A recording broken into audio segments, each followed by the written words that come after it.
Продовжується прямий ефір на телеканалі АТR. Мене звати Олег Борисов і наступні 40 хвилин буду працювати з вами. Я одразу хочу привітати нашого гостя цієї години. Це Олег Сільницький, екс-командир розвідки роти 81-ї бригади. Я вас вітаю. Будемо спілкуватися стосовно теми вбивства Аміни Окуєвої. Одразу хочу сказати, що попередньо Аміна Окуєва брала участь у Революції Гідності та у війні на Донбасі у складі батальйону «Київ-2». Це був другий замах на подружжя. 1 червня 2017 року у Києві на Подолі кілер назвався французьким журналістом і запросив подружжя на зустріч, а потім у машині вистрілив в Адама. Тоді Аміна вистрілила у відповідь. За даними ЗМІ, людина, яка намагалася застрелити Осмаєва, є кілером із прізвиськом Дінго, який вбив охоронця президента Чечні Рамзана Кадирова. І зараз давайте послухаємо перший коментар Адама Осмаєва після цього інциденту. То есть это российский след? Естественно. Это то же самое. Это звенья одна из цепи. То, что на Мосейчука, там здесь, ну, здесь действует террористическая какая-то группировка, которая как бы... Вы на сегодняшний день, в данный момент, чувствуете угрозу своей собственной жизни?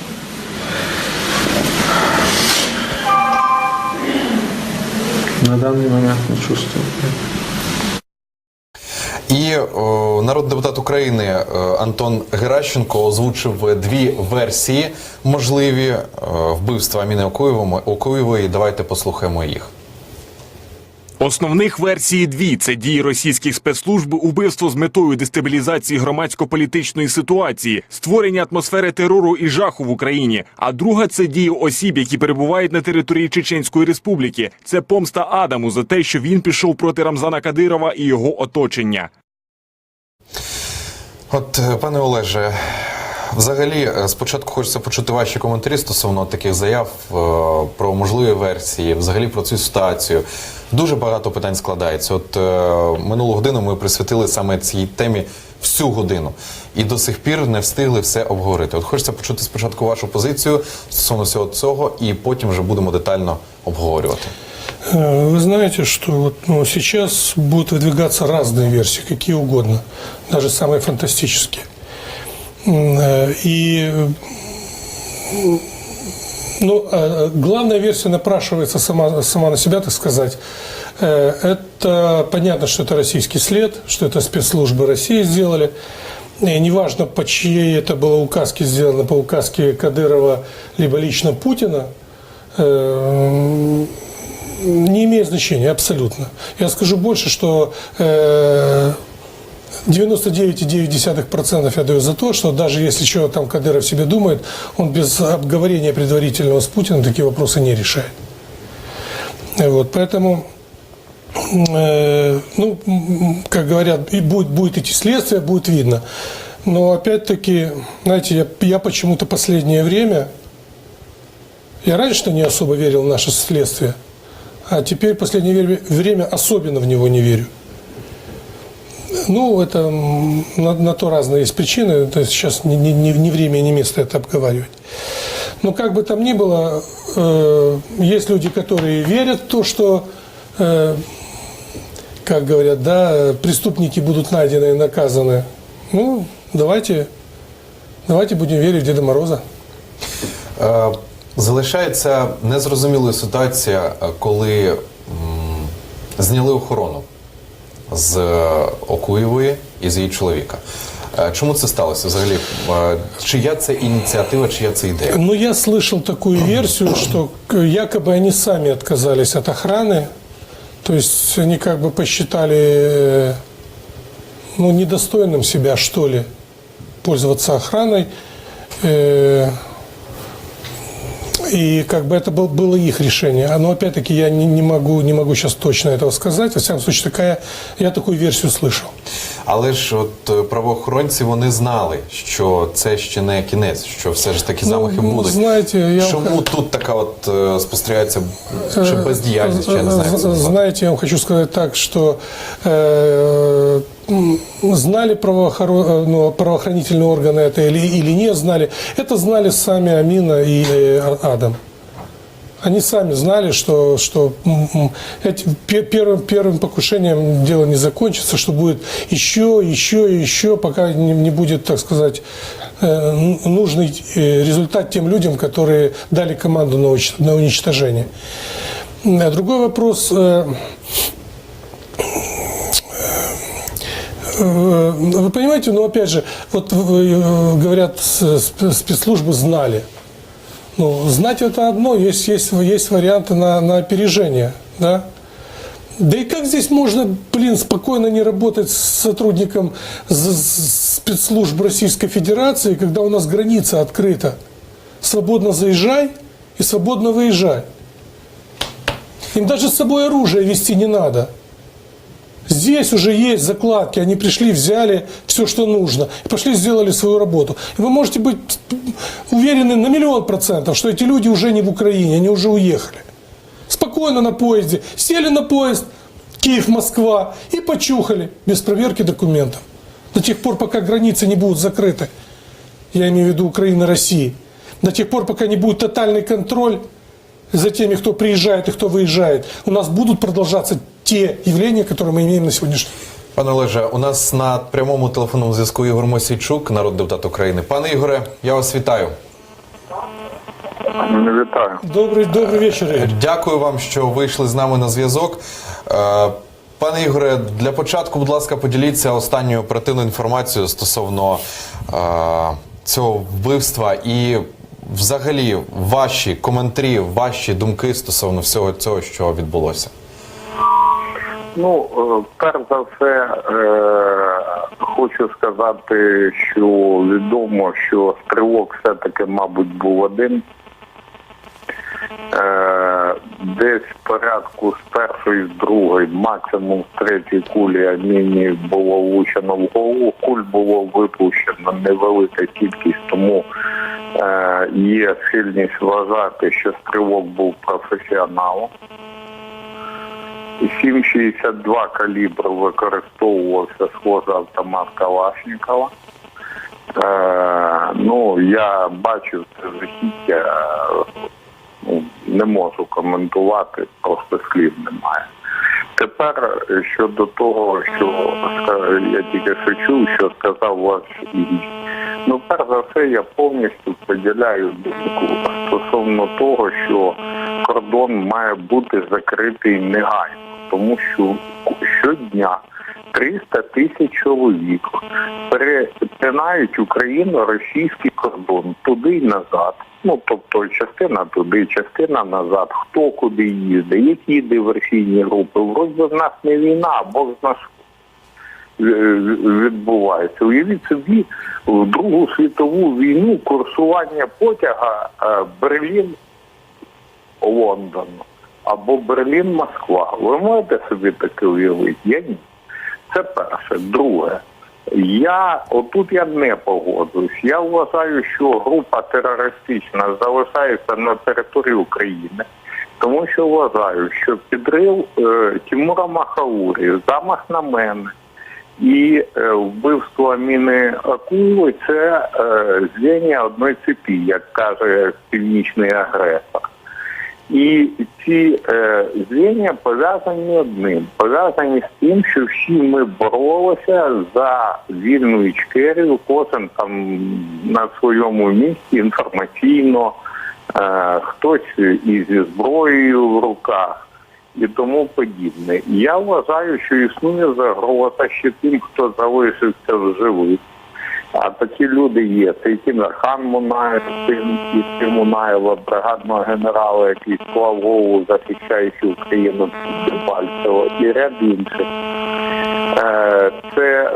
Це не тільки моя думка. Цю думку про те, що всі ці замахи пов'язані, висловив і Адам Осмаєв. Він сказав, що замах на мене і вбивство Аміни зроблено одними і тими самими людьми. Це сказав Закаєв, це очільник діаспори чеченської в Європі. Тому тут дуже серйозно. Українці мають усвідомити, хоча б на третьому році війни, що в нас війна. Коли в мене запитують сьогодні часто, хто винен, спецслужби, правоохоронні органи, ще хтось, вони безумовно винні. Але винен і український парламент, і я в тому числі, що ми не дотисли і не ввели візовий режим, не ввели жорсткіші санкції. Винен взагалі кожен українець. Тому що у нас таке враження, що за 500 кілометрів вбивають людей, і йде війна, йдуть бої, а в столиці йде весілля, мирне життя, мов би нічого ніде не відбувається. А от війна прийшла зараз на Київській вулиці. Під телеканал «Еспресо», де загинув мій охоронець, царство небесне, Руслан Кушнір, і випадковий прохожий, інші люди поранені. Під Глеваху, де застрелили Аміну Куєву, де коли підірвали Шаповала в центрі Києва, офіцера ГУР, і так далі, і так далі, і так далі. Пане Ігоре, скажіть, будь ласка, взагалі, які ваші прогнози стосовно того, наскільки вірогідно те, що знайдуть винуватців ось цих замахів? Які ваші взагалі сподівання? Я не можу говорити за прогнози, тому що я не працюю в метеослужбі. Я можу сказати, що буду робити я. Я докладу максимальних зусиль, щоб дістати цих людей. І повірте, що якщо ми їх дістанемо раніше, то суда не буде. Ми їх будемо рвати на шматки, різати. Будь ласка, скажіть, чи будете ви ініціювати введення візового режиму з Росією у Раді? По-перше, ми його ініціювали раніше і будемо наполягати буквально з наступного пленарного тижня на розгляду цього питання щодо візового режиму. Більше того, ми вже ініціювали створення тимчасової слідчої комісії по замаху на народного депутата Ігоря Мосійчука, терористичного акту, який цьому слідував, і інших резонансних вбивств.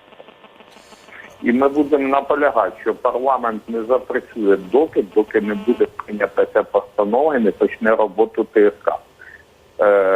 Вбивці Кремля мають відповісти за скоєння. Скажіть, будь ласка, хто, на вашу думку, зараз лишається у зоні ризику? Я вже називав. В тому числі і я. Можете прізвище, будь ласка, назвати ще? Тимур, Тимирхан Мунаєв, інші Адам Асмаєв, Ігор Мосійчук, кого ще вам назвати. Всі українські патріоти, всі українські націоналісти, хто розуміє, що перемога над Московією – це перш за все розвал Російської Федерації. Що вільний Кавказ є запорукою перемоги України над Московією. Це логічно. Саме ця теза і поєднувала мене із Окуєвою, з Асмаєвим, з Мунаєвим і іншими. Тому що я усвідомлюю, що Москва сильна, допоки вона імперія. Як тільки ми розвалимо імперію, так вона впаде.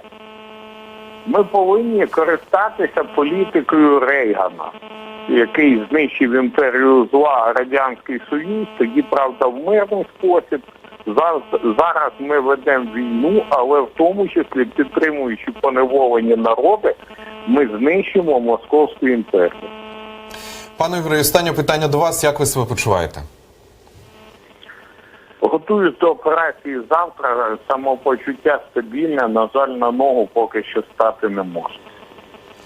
Дякую вам дуже за оперативну інформацію. Бережіть себе. Ігор Мосійчук, народний депутат України, був на прямому телефонному зв'язку зі студією АТР. Олеже, чи маєте щось прокоментувати від почутого? Чи погоджуєтеся ви взагалі зі словами пана Ігоря? Да, все, что Игорь говорил, все это правильно, все это так.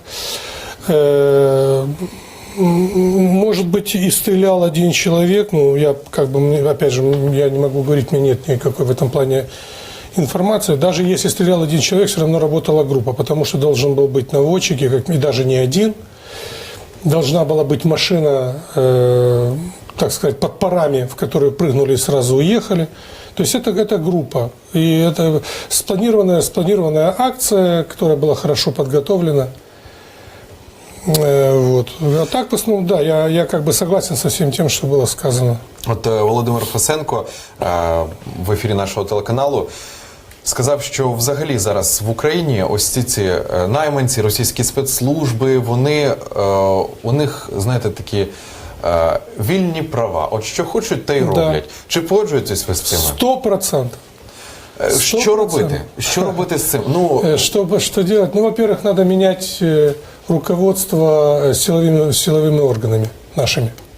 Начать с этого. Вот. И, наверное, даже, не наверное, а точно идти сверху вниз, убирая, так сказать, просоветские элементы, которых достаточно в наших силовых органах до сих пор, которые сидят и работают, ну, если не на нашего врага, да, то, во всяком случае, ничего не делает для того, чтобы с ним бороться. От з військової точки, як спеціаліст, скажіть, будь ласка, як взагалі такі акції плануються? Не акції, перепрошую, а от такі замах. Акції. Як взагалі вони плануються? І за скільки вони плануються? Ну, все зависит от того, на какой объект готовится операция. То есть объект разрабатывается, можно разработать его в течение недели, а можно разработать в течение нескольких лет. То есть все зависит от того, в какую зону риска, так сказать, человек, который разрабатывается, попадает. Если у него охрана, раз, там, живет он в открытой или в закрытой зоне, передвижение, ну, в общем, это очень много нюансов, про которые можно целую лекцию прочитать на эту тему, но она как бы ни к чему не приведет. Вот. Разрабатывают по-разному людей. Скільки це може грошей коштувати? Опять же, все зависит от того, на какой объект готовится покушение. От миллионов в десятках и даже в сотнях и до 500 гривен. Навіть так? Ну да, если вы хотите, к вам пришла там какая-то бабка, сказала, вот там у меня сосед есть, я хочу его комнату получить, там ханыка какого-то нашла. Ну, 500 гривен ему дала там, на пару бутылок водки. Он пошел, его там, той же самой пустой бутылкой по голове ударил, убил. Вот там, тоже заказное убийство. От враховуючи цю ситуацію з вбивством, невже правоохоронні органи не знали, що ведеться переслідування? До речі, теж Ігор Мосійчук, він ще раніше повідомляв, що у день замаху на нього, це як він сказав, від самого ранку за ним велося переслідування. Я Чому тоді бездіяльність така? Чому якось додаткові? Ну, от багато питань, на які хочеться... Вы знаете, вот как бы, ну, так, наверное, как-то человек устроен, что есть такое выражение, пока гром не грянет, крестьянин не перекрестится. Понимаете? То есть, ну вот ходит за мной, ну ходи, он же не знает, кто за ним ходит. Убить его хотят или просто за ним следят там наши доблестные спецслужбы, которые сейчас за патриотами внутри Украины охотятся с большим удовольствием и с большим усердием, чем за внешними врагами. Вот и все. Я думаю, что я ответил на ваш вопрос. Взагалі, враховуючи таку, знову ж таки, ситуацію, це виходить так, що люди зараз не можуть жити спокійно. Тобто, знову ж таки, беручи за увагу інцидент, який стався з Ігорем Мосійчуком, постраждали взагалі безневинні перехожі люди. Коли вже, врешті-решт, можна жити спокійно? Знаете, я по этому поводу вам хочу сказать такую фразу. Слава Богу, что у нас пока не взрываются автобусы. Слава Богу, что у нас пока не взрываются магазины и так далее, и так далее, и так далее. То есть при покушении на отдельных людей используются немножко другие методы атаки, скажем, да? Атаки или запугивания, как хотите, можете это воспринимать. А в целом, да, ну, война идет в стране. Вот Игорь правильно сказал. Война идет в стране, 4-й год идет война. А многие люди вот до сих пор не понимают, что идет война. Особенно не понимают те люди, которые ездят там, ну, я не буду говорить про тех людей, которые ездят на заработки там, в Польшу, там, в Венгрию, в Чехословакию, ну, на Запад, да. Ну, и у нас ситуация экономическая такая, что людям надо кормить свою страну. Но это отдельный вопрос к правительству нашему, что у нас такая ситуация. Не нужно все сваливать сейчас на войну. Нужно страной руководить, и экономикой руководить. И не продавать заводы в частные руки, а государству развивать эти заводы и получать деньги с этих заводов в государство, а не ходить с протянутой рукой по всему миру и просить деньги. Ну, опять же, это немножко другая тема. Так вот, пока люди до конца не поймут, что мы воюем, пока к участнику АТО, который идет к инвалиду, не будут относиться как к герою на всех уровнях, начиная от бабушки, которая просит милостыню, и кончая президентом, у нас будет продолжаться то, что продолжается сейчас. Вот я одно время жил в Израиле. Страна воюет, она в окружении, так сказать, враждующих с ней стран находится. Там, если человек идет по улице и увидел пакет, одиноко стоящий, он тут же вызывает полицию, чтобы приехали, посмотрели, что там в этом пакете. Оцепляется улица сразу, всех выселяют, смотрят, приезжает робот. Ну, в общем, производиться операція. У нас этого нет. На жаль, таке там траплялося і частіше. І, на жаль, у нас це починає траплятися так само, на жаль, дуже часто. І тому, ну, знаєте, як ви правильно сказали, що поки гром не грянет, крестьянин не перекреститься. Дивіться, ще хотів би зачитати ось, що писала Аміна, точніше не писала, а давала інтерв'ю Юрію Бутусову, Аміна Окуєва. Вона казала ось таке: «Я бы хотела, чтобы пала Российская империя в том виде, в каком она существует сейчас, даже если посредством большой войны, даже если Третьей мировой». Вона знала, це вже далі Юрій Бутусов пише на своєму фейсбуці, она знала, что россияне придут снова, попытаются их убить, что снова пошлют наемников. Но ее это не пугало, она готова была к смерти. Тобто, знову ж таки, от, це повертаючись до того, що зняли охорону з них. Тобто вони цілком це розуміли. Ну, вы понимаете, ну, охрана, ну, Кеннеди убили. Охрана. Ну, что охрана? Вон, как, Индиру Ганди убили. Тоже охрана, да? И сына ее Ганди второй тоже убили. Охрана в нашей стране охрана нужна в двух случаях. Сначала первый случай это для понтов, а вторая, чтобы ты мог где-то там, ну, в какой-то тусовке пить водку, показывать всем, извините меня за выражение, факт налево и направо. И в случае чего, чтобы там здоровые ребята подошли, не дали тебе морду натоптать. У нас, у Януковича, когда вот он был, да, у него было, тратилось на его охрану денег больше, чем на охрану президента Америки. Это факт, то есть документально подтвержденный.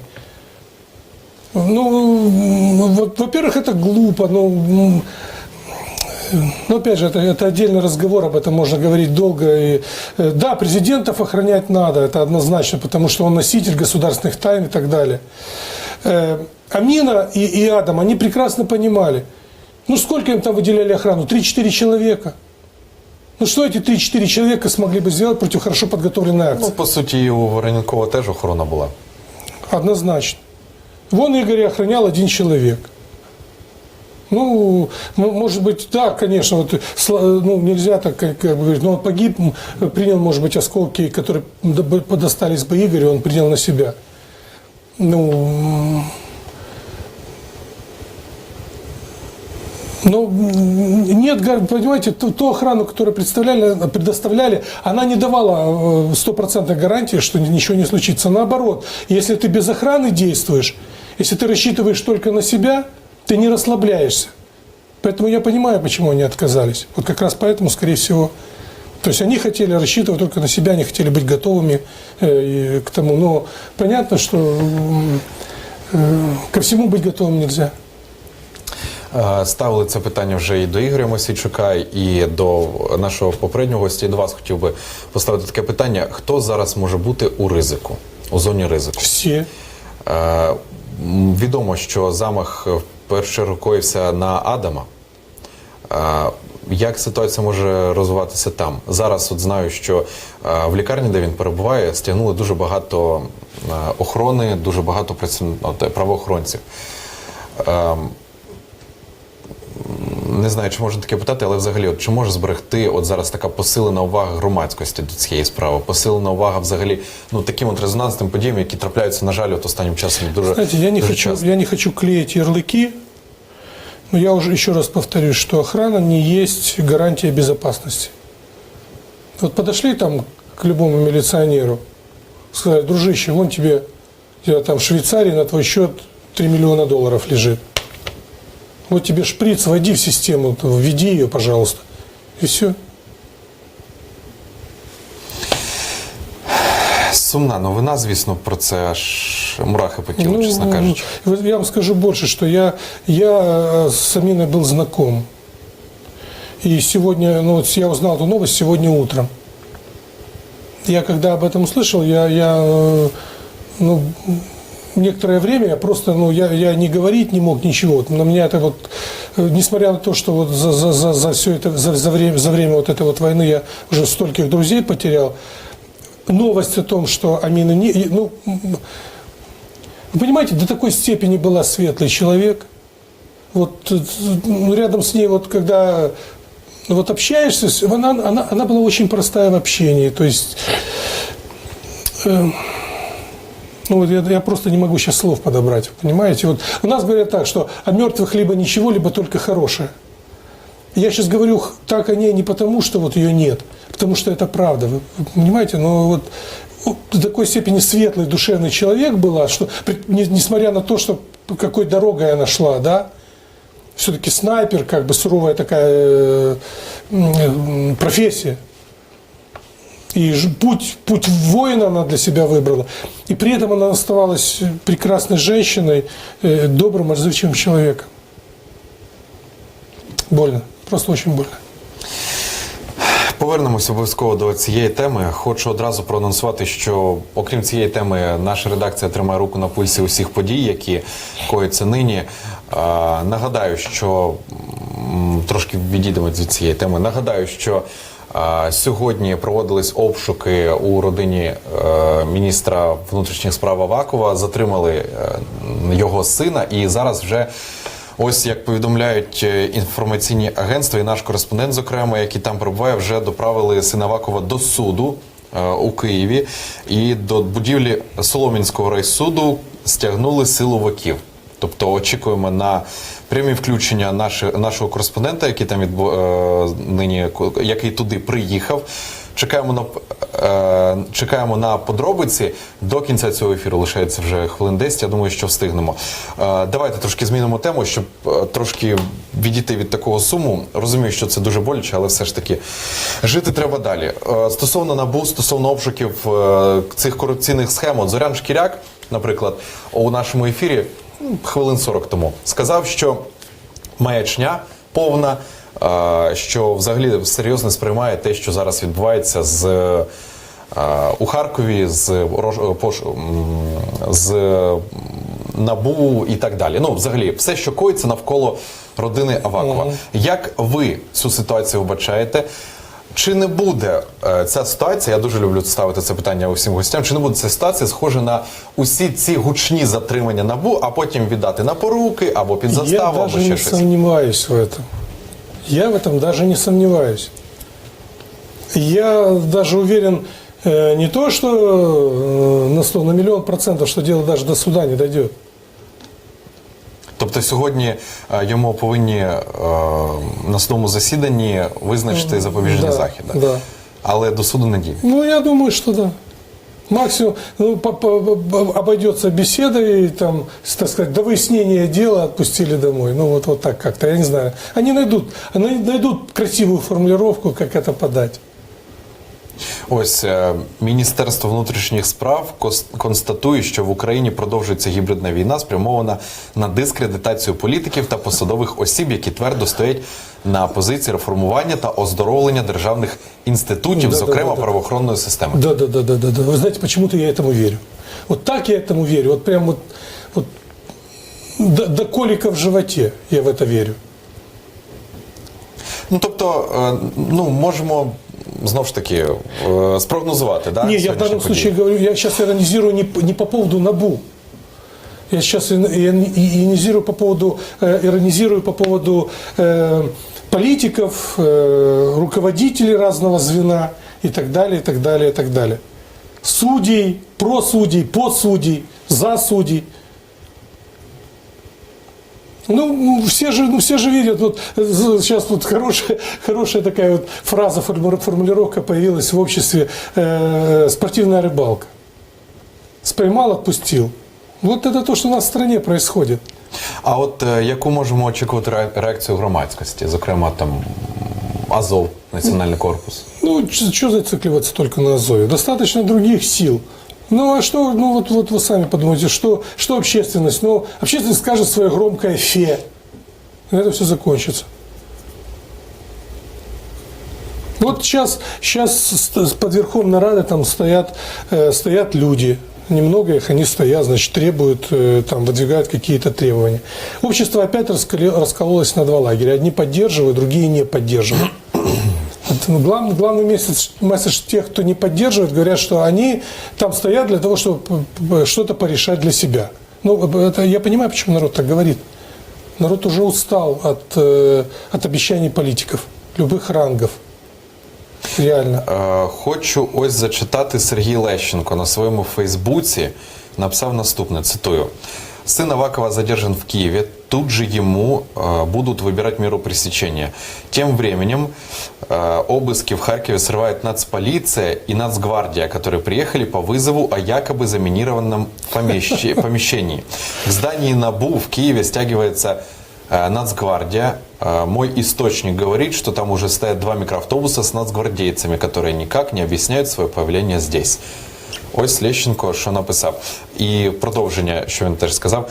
Самое интересное, что те самые записи в кабинете замминистра внутренних дел Чеботаря с участием сына Авакова, депутатов Котвицкого и Дейдея, где обсуждают аферу с рюкзаками, были сделаны в результате спецоперации Василия Песнова, близкого соратника генпрокурора Луценко. Однако только благодаря НАБУ и небезразличным гражданам, которые вылили запись в публичный доступ, эта история не была похоронена в результате круговой поруки української топ-корупції. Це Лещенко написав. Знаєте, я вже бачив навіть у Фейсбуці пости про те, що Нацгвардія, особиста охорона Авакова. Я не пам'ятаю, якийсь громадський активіст це написав, я не пам'ятаю його прізвище, але все ж таки. То що ми бачимо зараз? Вот скажите мне,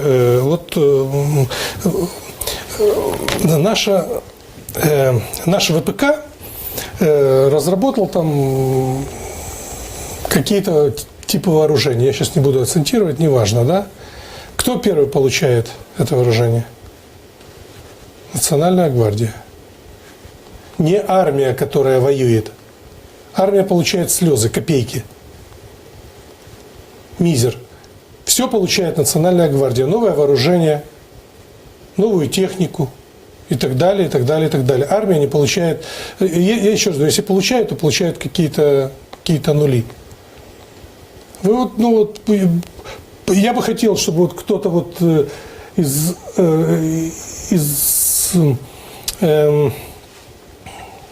из руководства, как это у нас сейчас этот комитет называется, Господи. Ну, неважно. В общем, пускай кто-нибудь из Верховной Рады проедется по передку и посмотрит, во что одета армия. А чому Нацгвардію так вдягають? От чому саме Нацгвардію? Одеты и вооружены. Да как почему? Вы правильно сказали. Потому что Аваков заинтересован, чтобы у него была своя армия карманная. Для чего это делается? Ну, те, кто немножко политикой интересуется, они знают, для чего это делается. Угу. Зрозуміла ваша позиція. Отож, трошки так, знаєте, підсумуємо, тому що дуже багато інформації. Мені от підказують, що очікуємо на пряме включення з суду, судового засідання. Я сподіваюся, встигнемо, ще 5 хвилин лишається до кінця ефіру. Підсумуємо, що от НАБУ провело обшуки, затримано сина Авакова, Нацгвардія цьому ну, не можна сказати, що там заважає, да?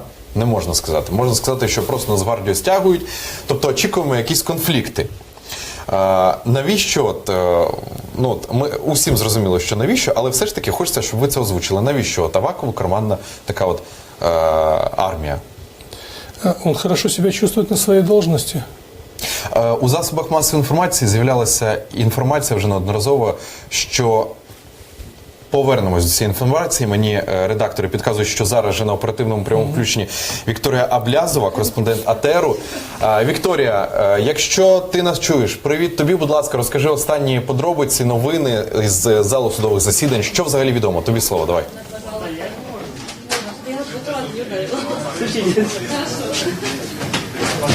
Зараз ми знаходимося під залою судових засідань. Як нам вдалося дізнатися, матеріали справи ще не були подані до суду і не визначено, хто буде суддею.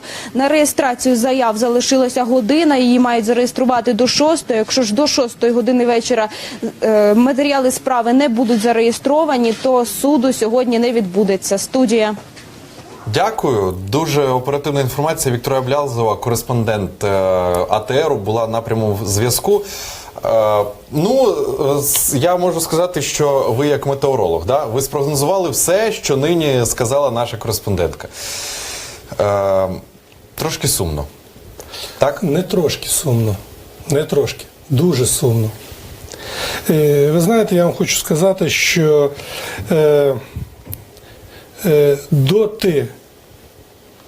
доки не держава, бо держава – це ми з вами, а доки ті люди, які керують від нашого імені державою, будуть поважати себе більше, ніж наш з вами, ми як жили, вибачте мене, в дупі, так і будемо жити. Ну, все ж таки, давайте, щоб у нас же хвилина лишається до кінця ефіру, щоб не на такій негативній ноті, все ж таки на позитивній ноті, от що можемо, на якій позитивній ноті можемо завершити цей от діалог? Взагалі, невже так все погано в країні? Ще рік, півтора назад я носив рожеві окуляри. Я дуже сподівався, що ця ситуація в країні може змінитися мирним путем. Зараз я в це не вірю. Дякую вам за такі коментарі. Нагадаю, що Олег Сільницький, екс-командир розвідроти 81-ї бригади, був гостем нашої студії. Одразу хочу проанонсувати, що у наступній годині у нас в студії буде Микола Маломуж. З ним будемо так само спілкуватися на актуальні теми. Також тримаємо руку на пульсі подій. Я нагадаю, що НАБУ проводило обшуки у родині Авакова і затримали сина Олександра Авакова. Його нині вже привезли у Солом'янський районний суд Києва. І там йому сьогодні, як повідомила наша кореспондентка Вікторія Аблязова, йому повинні вже обрати запобіжний захід. Чи оберуть його, буде відомо вже у наступних випусках. Я ж кажу усім дякую, що були з АТР, і побачимось, почуємось вже за 15 хвилин. Залишайтеся з нами, буде цікаво.